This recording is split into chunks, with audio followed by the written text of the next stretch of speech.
ন ছোৱালী কবি মণিকুন্তলা ভট্টাচাৰ্য। কবিতা লিখিবলৈ লৈছিলোঁহে, এতিয়াই কিয় বিদায় দিলি পিতা? কাণত ওলমা ফুলি পিন্ধিবলৈকে শিকা নহ'ল গণি গণি খোজ দিবলৈ, কথা ক'বলৈ। মেখেলাৰ কোষ্টিনিটা নিমিলে, খুলি খুলি যায় চাদৰ। ৰান্ধিব বাঢ়িব নোৱাৰোঁ, এইখন ঘৰৰ সোৱাদ বেলেগ।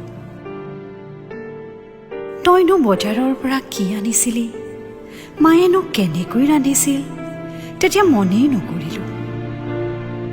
এতিয়া সন্মুখত কাঢ়ি লৈ বহি থাকোঁ।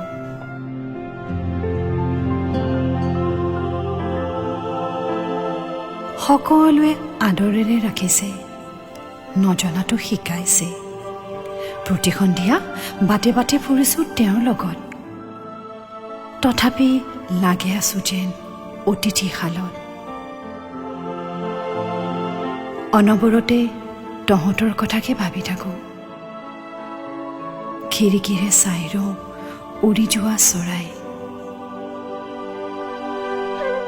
তোৰ ঘৰত কবিতাৰে কিমান চৰাই উৰুৱালোঁ, কিমান মেঘক দিলোঁ বাৰিষাৰ ঠিকনা। চৌকাৰ ওচৰৰ পৰা কিমান নাৰীক উঠাই নিলোঁ প্ৰাপ্তিৰ শিখৰলৈ। কিমানজন বঞ্চিতৰ হাতত তুলি দিলোঁ প্ৰতিবাদৰ পতাকা। পিতা, তই গমকে নাপালি, কবিতাৰ নতুন চখত লাগি আঁকি বাকি থকা বুলি ভাবিছিলি। বাহিৰা বহীৰ পাছফালে সেইবোৰ কেৱল কবিতাই নাছিল পিতা,